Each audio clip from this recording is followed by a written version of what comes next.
Good afternoon, everyone. After pirates, piranhas, and pythons and AI, we are back to something little different. This topic is a very broad topic, and we are basically wanting to discuss about how workplace is changing, behaviors are changing. But I have requested all of them to talk general, but at the same time zoom on more into diversity and inclusion and how things are changing. What does a CEO today or a board today need to understand and need to figure out in terms of how this is changing, not just today, but in future points of time. Without any further ado, I would now start straight away with requesting our first panelist, Dr. Vinayshil Gautam. He has quite a long CV with a lot of accomplishments. I will just name two of them. He is an institutional builder with many national and international fellowships and awards, and is globally acclaimed thinker, consultant, and author. 24 books and 150 papers. So please give him a big round of applause, and over to Dr. Gautam for his opening remarks.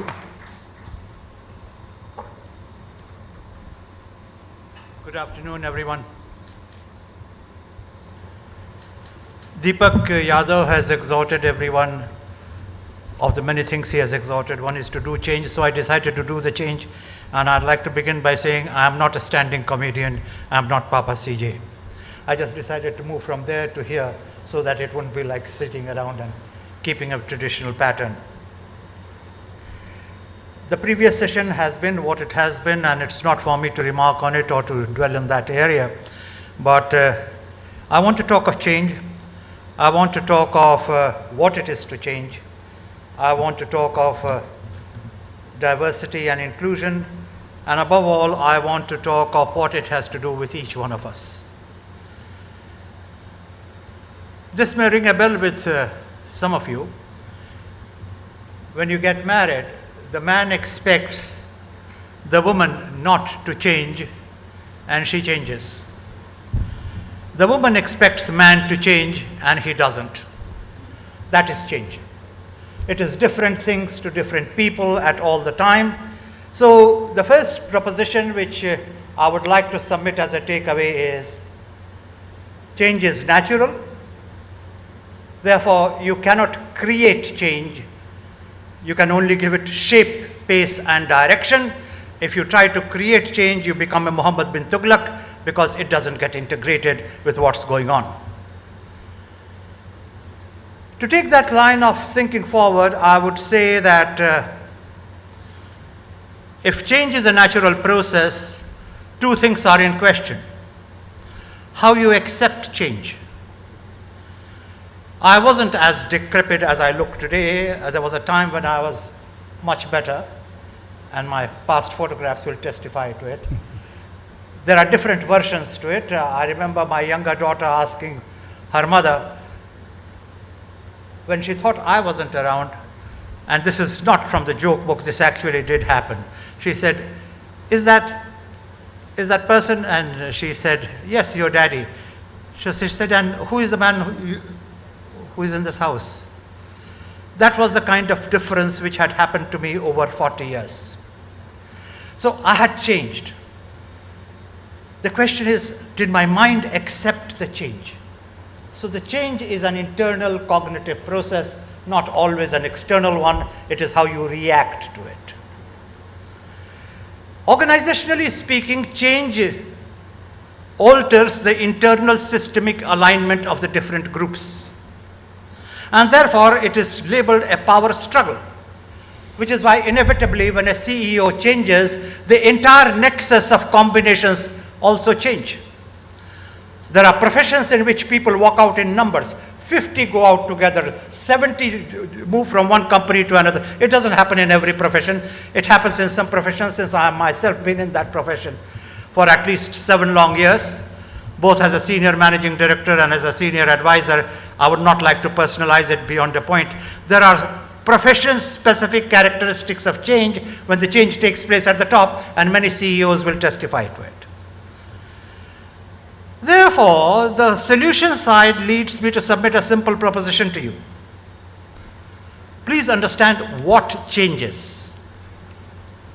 What changes is important because we are every day practicing inaccuracies.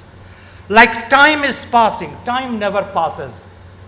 Time is constant. You are passing because you were born and you will die. But you don't want to say, I am passing. You will say, time is passing.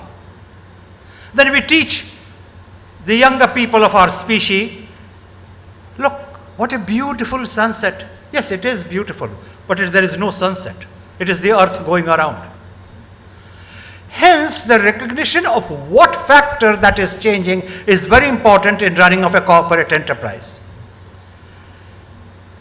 The trouble with looking at change in the Indian context is that for many of us, the reference point is always the West, because we were educated in the West, our frameworks of standards comes from the West, our recognitions comes from the West. If the reward is in the West, it is valued. If it is reward in India, it is negotiated.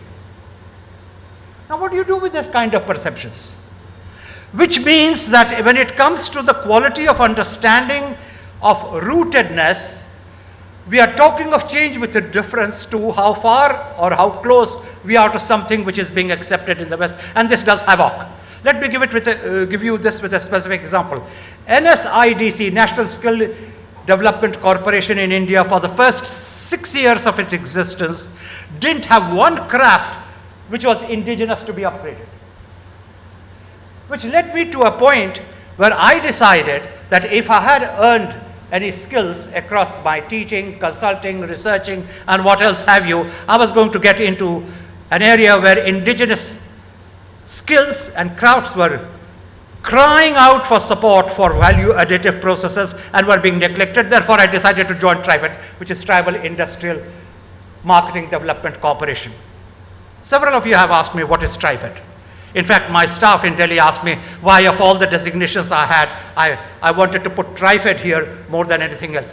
The reason is this country's progress, if it is to change and it is going to incorporate diversity as an inclusive process in the functioning, will require a redefinition of diversity. Of course, gender differences are issue at diversity, but so is age. So is the business of identity. One way or another in India, diversity does not have the overtones of ethnography as it has in the United States or America. Therefore, there is a problem of categories in understanding change. There is a problem of categories in understanding issues of integration. Who are you trying to integrate with? This country is currently in the throes of an electoral mega circus, and everyone is trying to define what is the identity. Then who is being excluded? If you are going to have an exclusion reference point, then you have to be having a stable understanding of what is inclusion. I would like to conclude by simply saying, to look at this, you must recognize the roots of your prejudices. Our prejudices, both in terms of tradition and practice, are large. For example, if I were to ask you how long did the 100 Years' War last, most of you would have an answer. Let me tell you, 100 Years' War lasted 114 years. If I were to ask you which country makes Panama hats, you would have your own answer. Let me tell you, it is Ecuador which makes Panama hats. We must understand that perceptions determine what is inclusion and what is exclusion. Therefore, prejudice is a burden. Prejudice confuses the past, prevents a connect with the present, and threatens the future. Unless we get over it, it will be very difficult to understand either change or what are the real issues of exclusion or inclusion. I leave it to the other and wiser panelists to take this discussion forward. Thank you. Please give him a big round of applause. Thank you, Dr. Gautam. You mentioned about Muhammad bin Tughlaq, suddenly a reference to our history, which was very enlightening, and you spoke about redefinition of diversity. We'll come back with some questions for you. We move on now to Mr. Steffen Knapp. Just before that, I must tell you that Vaidesh could not join us. He's not too well. He was originally planning to join us, but he could not.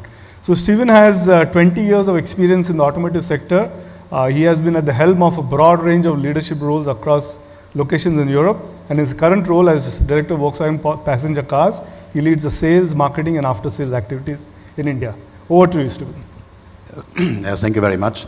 First of all, I'd like to acknowledge you. You are really taking social diversity very serious. So if I look around, I'm a clear minority here. So all these Indian faces. So I'm a European and an expatriate here in the country. So social diversity is very important for you, apparently. So that is also important for me to explain. We at Volkswagen, we have a clear definition of diversity, because diversity is, like my speaker said, is not only about gender, about ethnic differences, about sexual orientation or religion. It's a lot about also professional diversity. Yeah. So the background of where do you come from in terms of your experience, your education, is a very important factor to change. So if you come to my industry, the automotive industry is undergoing most like the biggest change since it was launched about 120 years ago. I've been 23 years in the business, and I was grown up in this business by producing nice cars, sending it to the dealers, and then the dealers are selling it to the customers, and that's actually over. So what is a necessity then for diversity in our playground? And let me take two trends out of the automotive business as an example to clarify what we mean by diversity is very crucial for our change. The first one is about the customer centricity. Most of you know we are building one of the most finest cars in the world, and one of the reasons why Volkswagen has been extremely successful in the past was because we were focusing very much on product. So product quality, safety are the credentials of our products, and how you experience your vehicle during the day-to-day life. So the product was at the center of a lot of our activities. So even today, as I speak, all our systems are based on the vehicle identification number of the vehicle. So they're not focused on the customer. So the first big trend in the change is that we have to change ourselves into a customer-focused and a customer-centric organization. And their diversity is a crucial bit. Diversity in this case is a lot about social diversity, in the sense that you have to reflect in your marketing and sales organizations the complete culture. So if you go to India, take this example, we are very much focusing on having a lot of female workers in our organization. We are very much focusing in our organization that we have the complete country here represented. So from Punjab to Tamil Nadu to Kerala over to the eastern parts of India, because we believe that by having this reflection of the complete country, we can much more tailor our offer to various customer groups. So the second trend I want to just talk about is about the car going into a more software solution. So in the past, cars were basically focused on mechanical engineering. So we had a lot of mechanical engineers applied in our organization. Yeah, so it's a lot about internal combustion engines and so forth. In the future, we as Volkswagen, we foresee it will be a software product. So now look at our organization today. The majority of people we have in our R&D are classical engineers, mechanical engineers. So now we need to attract software engineers in our organization in order to cater to the new trend. But if you look at our organization, the way how we work very much focused on the first and historical talent we needed, the engineers. So we need to completely change now the way we work in our organization in order to attract those software engineers in our setup. Today's young talents are not willing to work in the classical way that how I was grown up. I had my office, I had my place where I was going to. Every morning I drove to work, and everything was nice and cozy in my place. Today, these people want to work from home. Today, these people want to have flexible working hours. Today, these people want to have a complete different way of interacting with their management. So that is the last part of my short statement is, how do you enable this? How do you enable diversity in such an organization? And the first key is inclusive leadership. You have to change the way how you lead your people. You have to make your people interacting with you. You have to be extremely transparent. You have to be able to have a constant communication with your people in a complete different way than it used to be in the past. The law and order, the top-down, is over in today's young talent. This was past. This is not existing anymore, and this is the base for people being attracted. When you look at today's statistics in Germany, just take one example. In Germany, about 5 years ago, the number one employer you wanted to go to, or the number one, were automotive companies. It was Porsche, it was BMW, and it was Volkswagen. Today, this is completely changed. talents want to go to Google. Talent wants to go to IBM. Yeah, talents want to go to these companies where they can develop themselves and can work in an environment which is casual, which is free, and which is in particular absolutely creative. So inclusive management, leadership is a base for that attractiveness, so that you build the barriers, you lower the barriers down. Don't have these classical corner offices like in the past. Second, which is absolutely crucial for giving diversity in, is that you get your KPIs right. I remember when about 15 years ago I had my first diversity class, and we were talking about diversity at the company, and then they were talking about a quota for female people. I said, why do we need a quota? A good quality person is going to perform, get his point and his success by performing. We don't need a quota. Today, after 15 years experience, I'm an absolute believer that we need quotas, because it's not going to work this way. We need to have a clear KPI where we focus our efforts into diversity. So in our organization, my organization, I started with having 3% of women in my organization. And a big portion of the sales and marketing is in the field force, as you know. And field force in India is male dominant. Yeah? Today, after giving ourselves an objective of 15% as a starting, we are running at 17%, because we are looking at this KPI. It's only if you do a clear KPI, it's going to work out. Yeah? And the third one is you have to play and work as an example. So you might say, why is this German guy coming to India? Yeah? So there are a lot, you see all the colleagues here, very capable CEOs around the globe, around India. Fantastic people and fantastic talent I'm working with. But I think that cosmopolitans, like I consider myself, can add a lot of value to an organization to get this diversity ingrained into the day-to-day business. Because they know how to live in Africa, I used to live, in US how to live, in Europe how to live, and they can run the whole business by example. So I have a belief in diversity. It's a prerequisite of change, because it allows people to work with different backgrounds, education, and also beliefs and ethnics to work together and come to the best solution. Thank you, Steffen. Please give him a big round of applause. You made some very interesting point. It all begins at the top, inclusive leadership, and you made a point which I hope someone asks a question. If not, I'll ask you about quotas and the essential part of requirements. So we'll have some kind of questions at the end. We move on quickly to Tanuja Chandra. She's a film director and writer.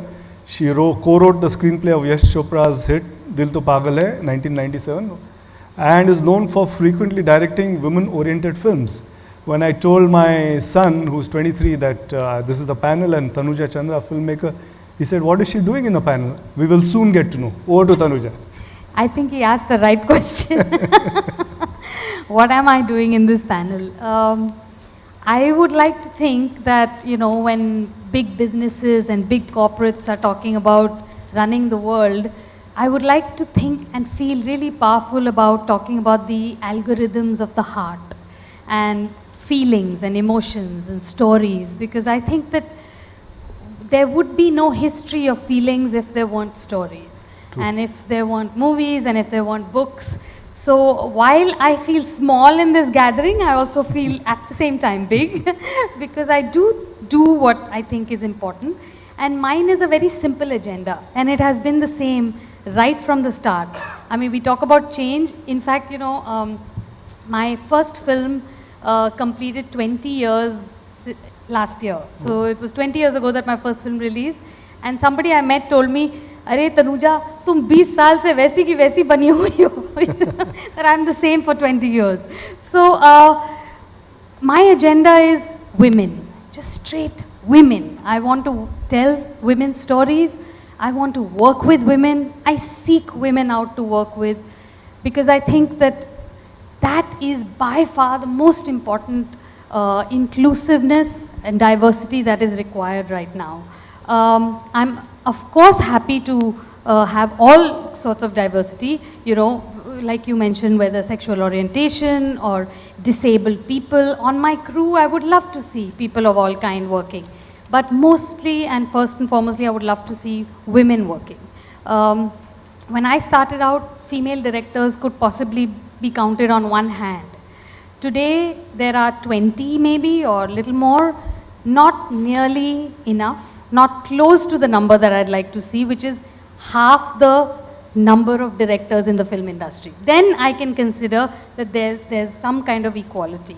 Only then can we start talking about truly, at least in the film industry, can we start talking about inclusiveness, and can we actually start talking about a point of view which has not been explored at all, which is the female point of view, which is the female way of looking at storytelling. I'm not saying it's better or worse, but it's certainly different.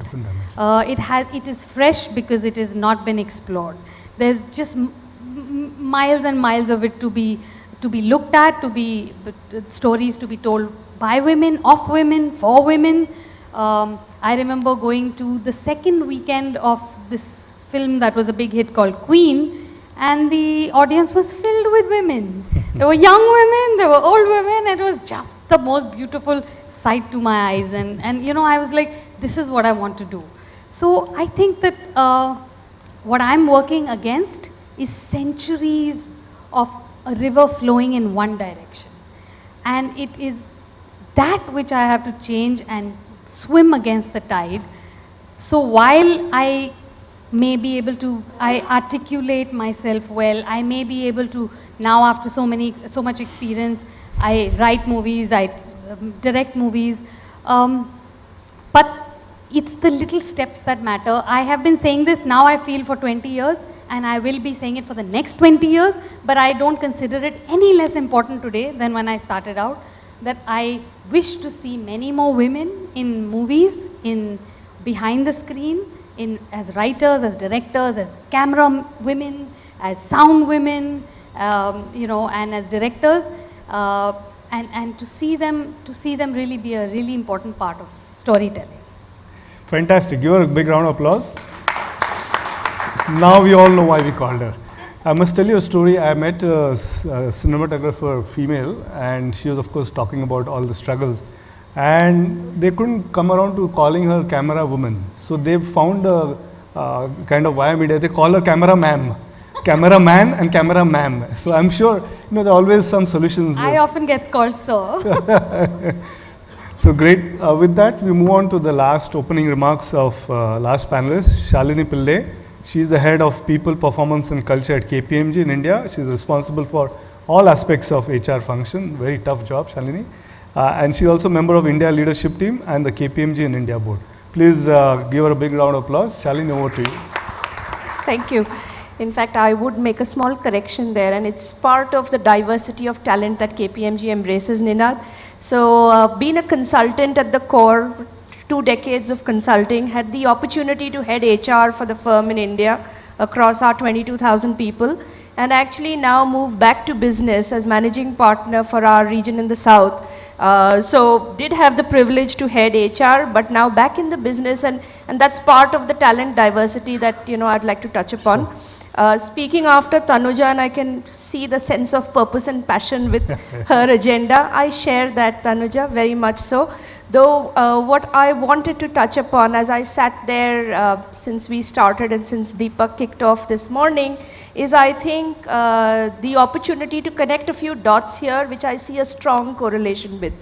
Mr. Parekh, in his most eloquent summarization of the macroeconomy, reminded us what stacks up as the top 10 companies over the ages.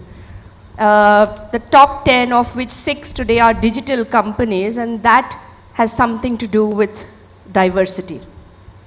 The previous panel spoke of artificial intelligence, and in my view, that also has something to do with inclusion and diversity at the core. And that's what I want to kind of touch upon, because when we talk about inclusion and diversity, in my mind, it goes way beyond the realms of gender. It goes way beyond, what is much spoken of and much needed in India, which is gender, which is disability, which is the LGBT movement, and there's all of that. But if you look at the world we're living in, where the geographical lines are blurring, where global decoupling is no longer a concept one can even talk about because economies are so dependent. If one looks at generational diversity, all of that is at the core of what is changing and what is disrupting our world. couple of examples that I'd like to draw upon when we talk about this very inclusion and diversity. Let's look at what's driving this digital economy. Technology, the biggest disruptor. What's driving that technology disruption? At many levels, it is a generational diversity. It is what the new age thinking, it is what new age innovation is bringing into our world. Today one talks about confluence of various sorts, but one that's most exciting as I see it is where corporate India works with academia, works with the startup ecosystem, and when that inclusion and diversity kind of comes together, I think what it brings together is very, very powerful, is very magical. Most Indian organizations, and I apologize for generalizing, but you do hear a lot of organizations struggling on the innovation quotient. What is it going to take to survive? And what it is going to take to survive is that very inclusion and diversity at the core. Bringing in new, fresh talent, new ways of thinking, marrying the left brain and the right brain. It goes way beyond gender, like I said. It's very, very different mindsets, skills, talents, one that can actually make this truly inclusive, straddle across generations, straddle across geographies. So really, as I see it, inclusion, diversity is no longer a nice to have. I think it is an imperative. It is at the core of what will define success. Just the couple other examples that I mentioned I wanted to touch upon is if we take, and I don't know how many of you have heard of the parlance, it's often talked about the GCCs, which is the Global Capability Centers. A very large sector by itself, a segment by itself. Think about it for a moment. What is it that defines this? This is really what over 2 decades has evolved from IT-enabled services to the BPO world to today what is called Global Capability Centers, which actually pulls together inclusion, diversity across borders, which is helping organizations get successful by truly leveraging the power of the global footprint that they actually map. So if you look at the success of what is as significant an industry, I think it speaks volumes for what diversity of talent, diversity across continents, and what those skills coming together can do. So there are many, many such examples as each of us looks at coping with or encouraging more diversity. I think within our organizations, unfortunately, and again, I think there's been a lot of focus on getting the ratios right, on getting the numbers right. But to me, and it is about inclusion and looking at diversity much beyond the traditional norms. Like they say, and it's quite cliche to say, diversity is really about being asked to the party. Inclusion is being asked to dance at the party. And that's really what we need to focus on, making these magical elements of diversity come together to really unleash power of what diversity can do. Great. Being asked to dance at the party. Yeah, give her a big round of applause. You know, we have limited time and I'm sure a lot of you want to ask questions. I'm going to quickly come to you, just asking quick 1 or 2 questions, so please keep your questions ready. Shalini, I'll come straight to you. Steffen mentioned and you made a counterpoint about numbers. He mentioned the quota is essential. You know, firstly, answers yes or no, and if at all, what time frame? I would just phrase it a little differently. It's not conflicting. We too track numbers because only when you have a metric and you start measuring it, do you make progress. So to that, I completely agree with the fact that you need to have a metric. What doesn't get measured doesn't get done. Sure. And if you want to succeed in any economy, you've really got to mirror what the demography of that economy has to offer you. And to me, that's the single biggest reason to get the gender ratios right. We heard again Mr. Parekh talk of domestic consumption being the biggest thing going in favor of what the Indian economy has before it. And if you have to be successful in that economy, I think you better mirror what that demography offers you. So I just not a fan of the word quota, but metrics, measure it, and I think it will get done. Okay, metrics is the word to be used. So Steffen, just a quick question on, you have global experience and you've been in India for some time now. What are the, have you found any huge difference in what is practiced abroad, and in India? Can you name one or two things which you think is quite drastically different on this topic? Yeah, I think if you talk about, let's say, my industry, yeah, it's by far more male dominant still than what you see all around the world. Yeah, also from a cultural point of view, the acceptance of a female colleague is not in the way what I saw in a lot of other countries. So therefore, also to add what you said, I said a combination. I said a combination of KPI driving and about inclusive leadership. Yeah, it's really about enabling and being respectful and giving the, in quotation marks, minorities the chance to speak up, to set a atmosphere in the organization to let these individuals grow. Yeah, in India, still, I give you a little, very, very small example of what I mean with this. Yeah, I'm a fan of 5S days, you know, of cleaning yourself. Yeah, so this Marinda Kondo of magic cleaning is something which I think is good for an organization or for you personally. And I invented a little thing, so every twice a year we make a cleaning day. And I started to talk to my little team I have for organizing this, and they said, no, Steffen, it's going to be not an easy thing. And I said, why is it not going to be an easy thing? Because the men are not used to clean. Yeah, so they are not, kind of, when they go home, is something which they are in principle not doing. And I said, come on, that can't be true. Yeah? And I said, I'm coming from a lot of continents, and I never ran into this argument. So we started this, and they opened all the layers, and you could see they were not able to take the stuff which they took out of the tray, of the little layers, into a big box. So they asked the facility service to come to take this further. So I think there's a lot of work still to be done, although I have to say it's kind of an ambiguous feeling what I get as a foreigner is your most important politicians were ladies.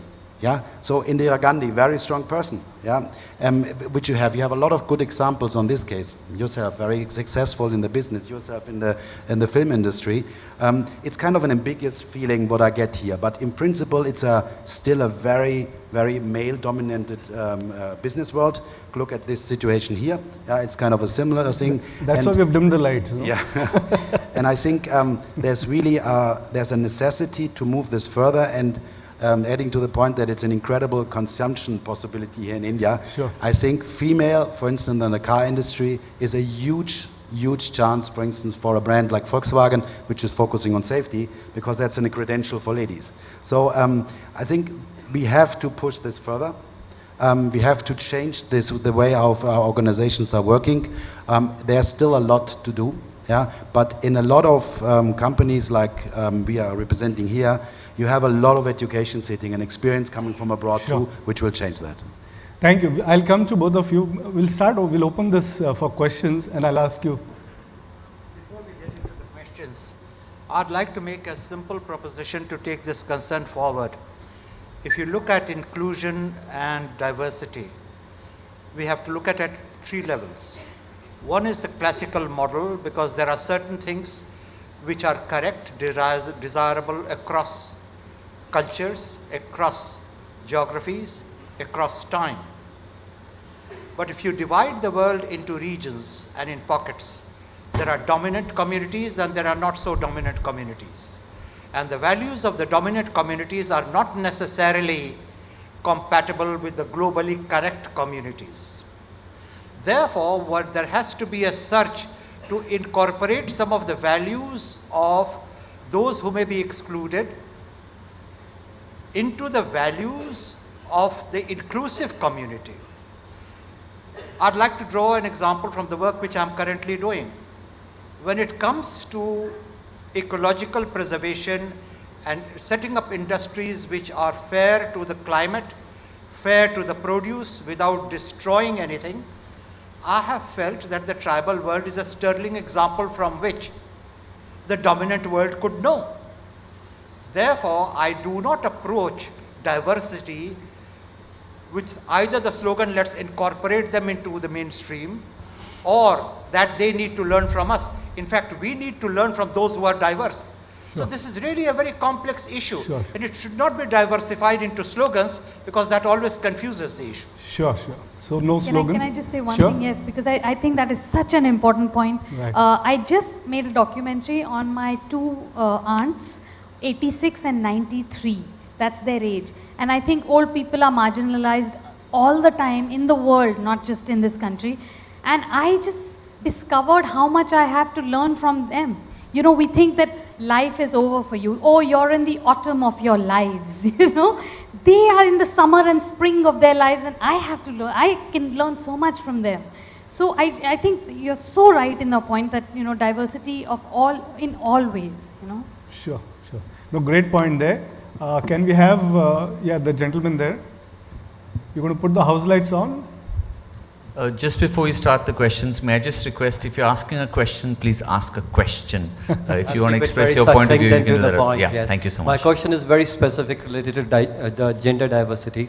I'm very impressed with what Shalini and Tanuja mentioned about having a metric around, you know, having more and more women, and you know, glad to see more and more participating. If I look at the recent news, right, there has been a huge debate about the third gender. Right, so firstly, I don't understand this concept of a third gender, right? It is men, women, and the gender should have a name. But considering that if it is a transgender, what are your organizations, or what is your suggestion to the industry about making the third gender more inclusive in the corporate world? That's Yeah, to me, yeah. sure. Well, one of my dearest friends and my co-writer, in fact, of my most recent film, is a trans person. She's a dear friend of mine, and I you know, would think that she has every right to her 2x2 that I do. So I personally am devoted to equality, and I find that, that there should be no discrimination against a person, whether they're a trans person or whether they belong to the LGBTQ community, old, young. It has to be their merit. They should be judged on their merit. Even when they stop contributing to society, they should still be addressed and looked upon as human beings of dignity, and not as people who are past their prime, you know. So I think that, well, in my industry, honestly, it is a kind of a very traditional industry, but interestingly enough, it's also very cool, because it's devoted to one thing and one thing alone, which is success. You know, so if your movie is a hit, you're okay with everybody. So my friend faces no discrimination in the film industry, for example. You wouldn't if based on your caste or your religion either. But if you're, honestly, I have never faced discrimination as a woman either, because I choose to not throw my sort of femininity around. What I'm trying to say is that I want to be judged like a male director. I do now have also begun to believe in quotas though, because I do think that this has to be done, but I want to be judged equally, right? So therefore, if I work equally hard, will I also deserve the praise or the criticism that comes my way? So I think that, so the film industry in that sense is quite cool and accepting of you, as long as you contribute to kind of a film doing well, or a show doing well, or changing storytelling, contributing to the cause of storytelling, which I'm pretty proud of, because there's a whole lot of diverse people in the film industry. Great. So success and talent is important, not the gender in film Yes. industry. Perhaps I think there's a principal question what is underlaid in this question from you, third gender. I think that applies also to homosexuals, for instance. Yeah, and as I did in my ingoing sentence, you have to do a separation. Yeah, what I tried actually is the one which you are feeling as a human being. Yeah, and the one which is an essential for an organization. Yeah, and if I may give you this example from homosexuals. In Europe and as well as in the US, you have to have homosexuals in your sales and marketing teams, because these people are extremely affluent and aspiring for higher value products. Yeah? By reflecting this organization in your sales and marketing community, you can start to cater to their needs. So there I'm coming from. Yeah? So apart from my personal beliefs, yeah, that I treat everybody equal. For me, that doesn't matter where he comes from. I'm more in this forum looking on what are the elementary advantage for me as an organization. Yeah, and if there would be, or if there was, sorry, a transgender market in this country, I would be the first to take transgender people on my organization. Yeah, and homosexuals, I tell you, in Europe, it's a huge business. Almost 30% of all mini sold in Europe are sold to homosexuals. Because they're striving to be different. They're trying to have a different focus. For them, their exterior appearance is more important. Yeah? So it's a really business necessity in nowadays where mindset of the customer matters much more than what are the demographics. You need to resemble it in your organization. Amazing, amazing. Ninad, if I may just answer the question. If I look at corporate India, I think while we're far away, Steffen, from where your market is, but I think there's growing awareness. Most organizations now have started with, and they definitely have an LGBT policy, which is to say we will be an equal opportunity provider. If I speak for KPMG, we kind of probably a relatively later adopter, but we certainly have a policy in place. What we focused on doing a lot more is actually getting the wider organization ready for it. Because what tends to set in, and I think what needs addressing, is the unconscious bias that most common people have towards this community. So our big focus has been on trying to address the biases and preparing the wider organization to embrace it. We have done simple things like just infrastructure changes that your office needs to be able to equip with, whether it's the restrooms and whether it is your forms that actually need to recognize the so-called third gender category. Simple things like that. We actually have a little community where people who feel comfortable to kind of come out of the closet, so to speak, and be part of that community. It's very tiny just now, but we are seeing that there's a certain comfort level setting in. So it's still early days.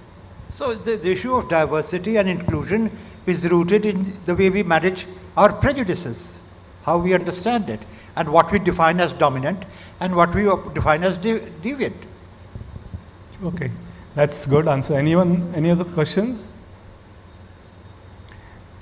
If there are no questions, I'll start asking over here, but otherwise I'll start pointing to you. Huh? That's the worst thing that might happen there. So Dr. Gautam, I wanted, is there someone? Okay. So, what's the opinion on quotas for castes in the corporate world? Opinion of? Caste, okay. Okay, does anyone want to have a go at it? Shalini, everyone's looking at you. No, I see. So, well, I represent the private sector. We've not yet defined anything in that context yet. There was a huge debate when the recent bill was passed around the economically backward sections and the quota around it. I personally believe what needs analysis again is, as long as you're an equal opportunity provider, and for us the skill and talent will always be core. If there is an opportunity, the challenge in some of this is more often the lack of channels and avenues for certain sections of society to actually find that right opportunity. To be very candid, we have no biases against it, but it's not also an area that we've focused on.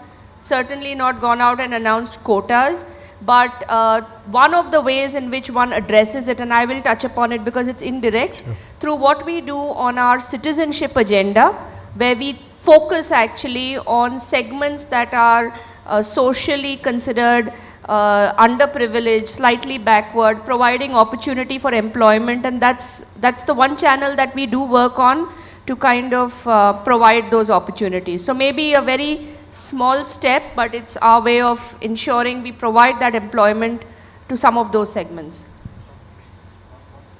That's the Citizenship Foundation, which is one way that we focus on it. I don't know if anyone else wants to add to.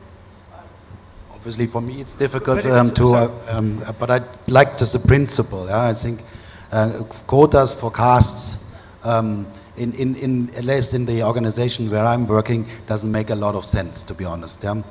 Because I think it's a matter of the education. If the education is appropriate for what we are doing, then it doesn't matter which caste he's coming from. Yeah? So I think the first level is the education. Whereas when you look into the gender discussion, there you have to have definitely quota, because a lot of organizations tend to go for the male solution.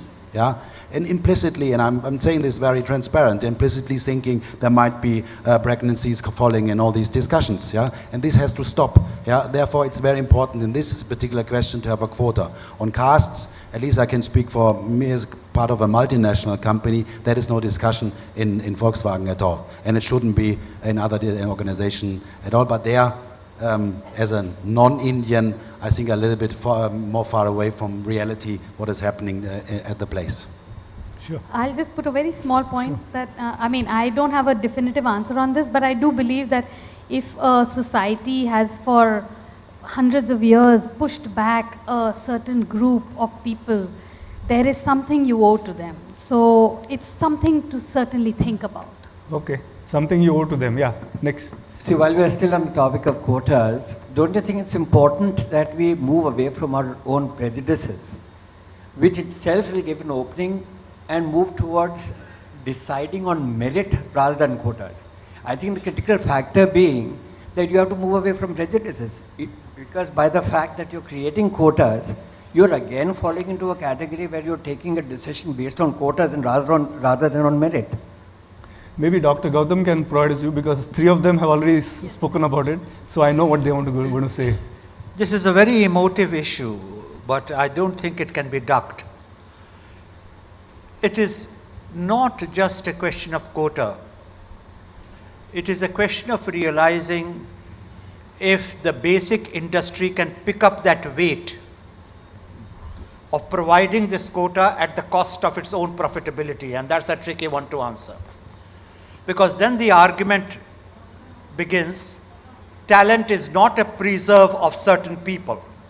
Well, if talent is not a preserve of certain people, then why do you want quota to begin with? So the whole argument is convoluted and keeps stripping itself. The answer lies in preparing people for employability rather than putting emphasis on the act of employability.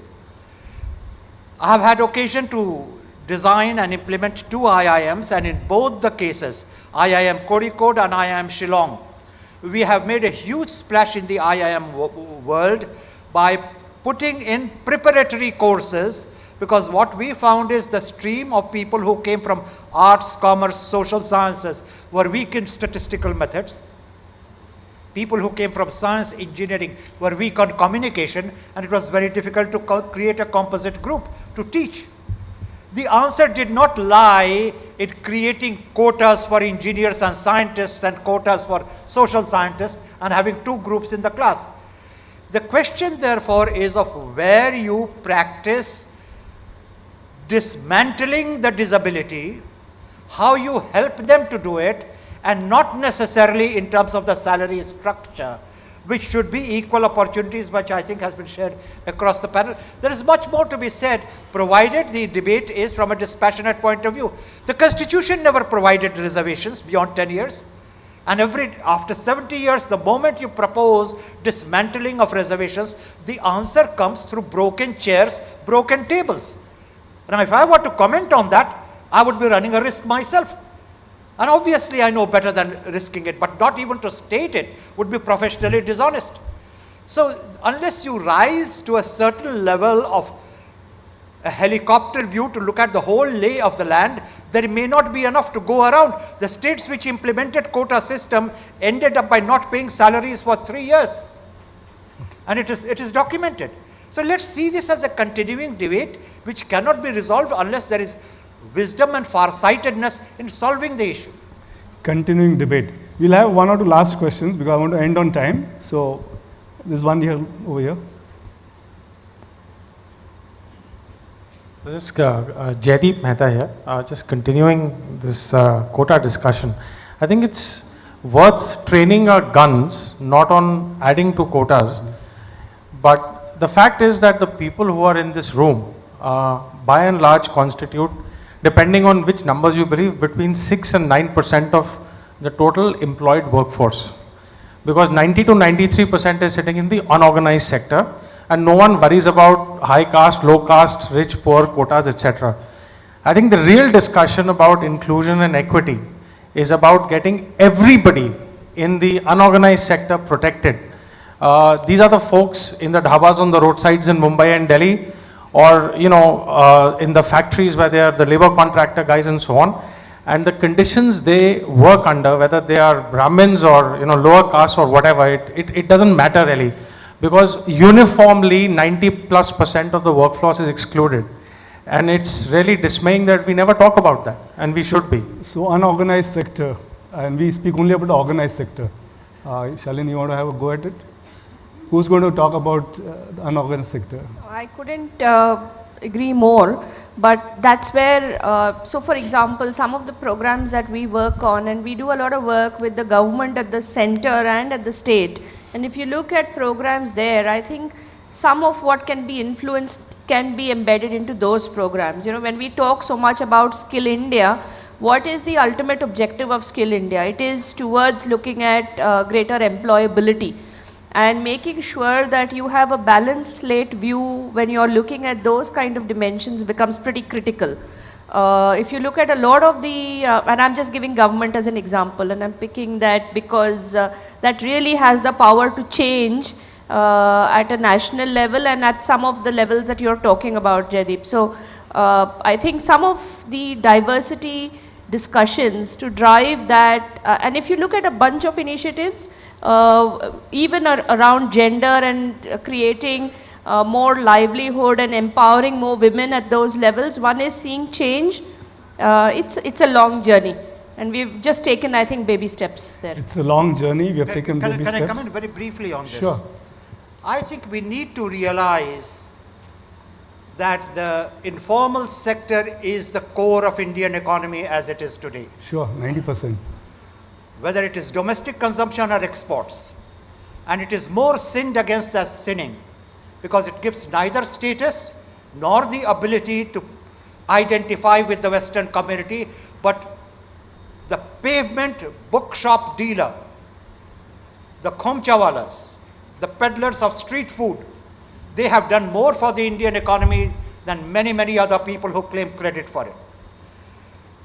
In no discussion that I have been in the last year and a half has there been a discussion without a reference to how companies are running transport business without cars, how technology companies are running without any hard technology to manufacture. What about the friendly neighborhood shop dealer of the Kirana store who supplies you with all the eats, with all the paneer, with all the biscuits, with all the sprouts? He doesn't produce anything. It's the same model as Uber. It's the same model as any other model, but then that will not be referred to. And if it is not referred to, it does not figure in fancy classrooms. It doesn't become a process of the psyche of the Indian learning ecosystem. And that's a great problem. And unless this is sorted out, you would not be paying the necessary attention which the informal sector needs to support the overall economy. Sure. So I hope, I need to wind up because I have a round of some rapid fire questions. Let us end on a bit of a fun. Unless you have a quick comment. For me, it's and don't feel insulted. Yeah? It's a fundamental discussion. Yeah, what you have to lead as a country. Yeah, the quota for me is a symbol or a necessity for a big organization like ours, like Volkswagen, for instance. But it resembles also a big issue in this country. Just imagine you give equal learning, education to girls, women, to everybody here in this country, what kind of power you can get out of this country. Sure. You're at the moment, and I'm really a foreigner who just sees it from a different angle most likely, the inequality, what you see, versus a boy and a girl, I see it in my school of my children, is amazing. And you forgiving yourself something in this organization by still having this in your mindset, oh, if I give a quota, I might give it only because it's a woman. That is stupid. That's absolutely a missing opportunity what you give to your country. Sure. There's an amazing power here. Yeah, please give him a big round of applause. I think only thing I can say, the word quota is misunderstood in India. So, probably you need to use the word metric or So something. let's change the damn word.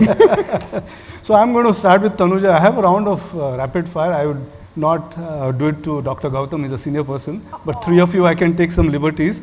There are just 3-4 questions. You know how rapid fires work. So you just get 5 seconds to respond to it. And the answer, you have to select one of the two. Some of it starts very easy, and that becomes a little difficult. There is need for more successful women in leadership roles. Agree or disagree? Agree. What is more important for a successful woman entrepreneur or leader? Impact or recognition? Impact. Women entrepreneurs are made or born? Made. Hima Das or Shraddha Kapoor? Hima Das. Hima Das. Give her a big round of applause. Of course. I'll move on to Steffen. It's lonely at the top. Do you agree or disagree? Lonely at the top. I disagree. From time to time it's lonely. Disagree. Leadership is influence or authority? Influence. Customers first or employees first? A happy employee makes a happy customer. So, no. You have to select one, Steffen. We won't let you go. Customer first. Customer first. Work is worship or family first? Family first. Higher CTC or challenging job? What is CTC? Higher CTC. Cost to company, that is, total cost of the employee. Yeah. So higher remuneration or better work? Higher remuneration. Higher remuneration, okay. And more likes or more impact? More impact. More impact. And the last one, Mark Zuckerberg or Satya Nadella? Mark Zuckerberg, who's a Facebook guy, or sure. Satya Nadella, who's the Microsoft person? Who would you like to meet? Both, actually. But okay, I'll let that pass. I met Mark Zuckerberg, so Mark, I'll take okay, Satya Nadella. He's met both, okay. Last two, Shalini, fun at work or fun on weekends? Sorry? Fun at work or fun on weekends? Both. Plush office or Starbucks? Starbucks. Your round of applause. She's saying Starbucks, great. I had not expected that. I'm a very Starbucks person, by the way. Okay. What is more difficult, managing expectations or managing performance? Managing expectations. Managing expectations. Smart work or hard work? Smart work. Friday night or Monday morning? Friday night. Friday night, she's frank. And the last one, Priyanka Chopra or Indra Nooyi? Indra Nooyi. Indra Nooyi. Give them a big round of applause. They have been very sporting. You managed to get some good thoughts and a little bit of fun at the end. Over to you. Before we finish, Ninad, I have a complaint with you. This is a panel on inclusion. How could you leave him out of all the fun? I mean, as a professional stand-up comedian, I've been doing this in this country for the last 10 years. In my experience, the more elderly and senior people are, the filthier and naughtier they are. So I think you have deprived this audience out of a lot of fun by not including him in this Q&A. Can we have a huge round of applause for our panel?